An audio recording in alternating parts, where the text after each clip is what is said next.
Hello friends, welcome back to my channel Bengali family in UAE, जहां मैं बात करती हूं यूएई और ट्रैवल से रिलेटेड छोटी बड़ी खबरों की। तो दोस्तों, जैसे कि फ़्लाइटें चालू हो गई हैं इंडिया से दुबई अबू धाबी के लिए। इंडिया के कई शहरों से फ़्लाइटें ऑलरेडी चालू हैं। तो आज बात करेंगे क्या क्या चीज़ों की रिक्वायरमेंट आपको होगी, क्या क्या चीज़ें आपको प्रिपेयर्ड करना होगा बहुत ही ईजी और सक्सेसफुल ट्रैवल के लिए। तो कई लोग प्रॉब्लम फेस कर रहे हैं, तो एक एक प्रॉब्लम को देखते हुए मैं पूरा गाइड आपको A to Z पूरा गाइड आपको इस वीडियो में बताने वाली हूं। तो आप सबसे रिक्वेस्ट है पूरा वीडियो देखें ताकि आप सबको आपके जो डाउट्स छोटे छोटे डाउट्स हैं जो आप कमेंट में कर रहे हैं वो सब आपको क्लियर हो जाए ट्रैवल से रिलेटेड। तो चलिए स्टार्ट करते हैं। तो सबसे पहला चीज़, अभी भी कुछ लोग कंफ्यूज्ड हैं कि उनको कौन सा अप्रूवल लेना है। क्या उनको दोनों अप्रूवल लेना है? दुबई आने से पहले क्या ICA GDRFA दोनों का अप्रूवल लगेगा? ऐसे कई सारे क्वेश्चंस अभी भी बहुत लोगों के दिमाग में चल रहे हैं। तो सबसे पहले मैं बता दूं, आप जिस भी एमिरेट्स का वीज़ा होल्ड करते हैं उसके अकॉर्डिंग आप अप्रूवल लीजिए।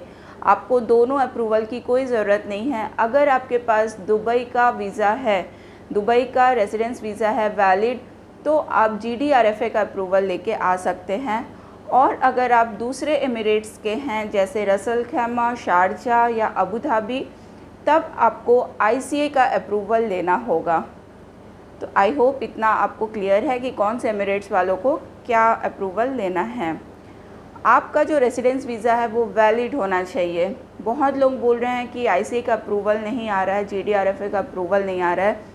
तो दोस्तों, आपको जो फॉर्म भरना है वो बहुत अच्छे से भरना है। जो डॉक्यूमेंट्स आप अपलोड करेंगे वो बहुत ही क्लियर होना चाहिए, वो पढ़ा जाना चाहिए। अगर नहीं पढ़ा जा रहा है उसके कारण भी आपका जो फॉर्म है वो रिजेक्ट हो सकता है। इसलिए कोशिश कीजिए कि एकदम PDF फॉर्म जैसे होता है, रीडेबल होता है। ऐसा नहीं कि फ़ोन से कुछ भी एक फ़ोटो ले लिए अपलोड कर दिए, ऐसा मत कीजिए, अप्रूवल नहीं आएगा। इसलिए हर चीज़ सही से भरिए। आपका पासपोर्ट का जो डिटेल है वही उसमें भरिए, ईयर ऑफ बर्थ वगैरह सब कुछ मैच करना चाहिए।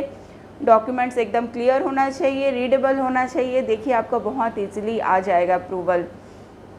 ये तो हो गया अप्रूवल की बात। अब बात आती है कि 48 आवर्स, विदिन 48 आवर्स जो RT-PCR टेस्ट आपको एक करना होगा। RT-PCR टेस्ट जो करना होगा वो ऑथोराइज्ड लैब से ही कीजिए। उसमें QR कोड मस्ट है, QR कोड उसमें होना चाहिए। अगर ICMR की वो ऑथोराइज्ड लैब है तो ऑब्वियसली वो आपको QR कोड देगी ही रिपोर्ट में। UAE का वैक्सीनेशन सर्टिफिकेट आपके साथ होना चाहिए। UAE का ऑथोराइज्ड वैक्सीनेशन सर्टिफिकेट, क्योंकि अभी सिर्फ UAE वैक्सीनेटेड लोग जिनका रेसिडेंस वीज़ा है वो लोग यहाँ आ रहे हैं, तो वैक्सीनेशन सर्टिफिकेट आपके साथ होना चाहिए।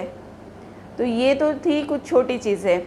अब खबर ये आ रही है कि आप अगर दुबई एमिरेट्स के हैं, दुबई का वीज़ा होल्ड करते हैं, तो आप कोशिश कीजिए एमिरेट्स एयरलाइंस या जो फ़्लाइटें दुबई लैंड हो रही हैं वहीं पे आने की। अगर आप शारजा या अबू धाबी के हैं तो शारजा एयरपोर्ट पे आइए। अबू धाबी के हैं, अबू धाबी का वीज़ा होल्ड करते हैं, तो अबू धाबी में ही आपको लैंड होना है। अपना एमिरेट्स चेंज मत कीजिए। आपका जहाँ का वीज़ा है, जिस एमिरेट्स का वीज़ा है वहाँ पे आप लैंड कीजिए ताकि आपको कोई भी प्रॉब्लम फेस ना करना पड़े। ऐसा सुनने में आ रहा है कई लोगों को चेक इन नहीं करने दिया गया क्योंकि उनका अबू धाबी का वीज़ा था बट वो लोग ट्रैवल करना चाहते थे दुबई। तो आप सबसे रिक्वेस्ट है कि आप जिस भी एमिरेट्स का वीज़ा होल्ड करते हैं वहीं पे आप अभी ट्रैवल कीजिए। अभी ट्रैवल प्रोटोकॉल्स काफ़ी स्ट्रिक्ट हैं, इसलिए ये सब चीज़ें आपको माननी होगी अभी। नेक्स्ट आता है अबू धाबी जो लोग लैंड कर रहे हैं या रसल खैमा जो लोग आ रहे हैं, ये दोनों एमिरेट्स में 10 डेज़ मैंडेटरी क्वारंटीन रूल है। अगर आप अबू धाबी आ रहे हैं तो आपको 10 दिन तक क्वारंटीन रहना होगा। और एक मेडिकेटेड रिस्ट बैंड है जिसमें से वो लोग ट्रैक कर सकते हैं, वो आपको दिया जाएगा, वो आपको करना है। और एक बात, अगर आप फ्लाई करने से पहले जिस भी एयरपोर्ट से आप आ रहे हैं वहाँ पे रैपिड PCR टेस्ट की व्यवस्था होनी चाहिए। रैपिड PCR टेस्ट किए बिना आप यहाँ नहीं आ सकते क्योंकि UAE गवर्नमेंट बोली है रैपिड टेस्ट के बाद ही आप फ्लाई कर सकते हैं। तो ऐसा एयरपोर्ट आपको चूज़ करना होगा जहाँ पे कई पाकिस्तानी भाई बहन मेरे नहीं आ पा रहे हैं, क्योंकि वहाँ पे अभी ये व्यवस्था नहीं है। आई होप बहुत जल्दी उनके कंट्री में भी ये व्यवस्था हो जाए ताकि वो लोग आ सकें। तो जिस भी एयरपोर्ट में, इंटरनेशनल एयरपोर्ट में, बहुत सारे एयरपोर्ट्स में ऑलरेडी हो चुके हैं सेटअप पूरे, वहाँ से आप ट्राई कीजिए यहाँ आने की। तो ये सब रूल्स अगर आप मान के ट्रैवल करते हैं तो आपको कोई भी दिक्कत नहीं होगी। कई लोगों को अभी ICA GDRFA के अप्रूवल में बहुत प्रॉब्लम हो रही है, तो मेरी आप सबसे रिक्वेस्ट है आप फिर से अप्लाई कीजिए। उसकी वैलिडिटी 30 डेज़ तक की होती है। आप अच्छे से जो डॉक्यूमेंट्स अपलोड कर रहे हैं, मैं बार बार बोल रही हूँ, डॉक्यूमेंट्स जो अपलोड कर रहे हैं उसको प्रॉपर वे में कीजिए।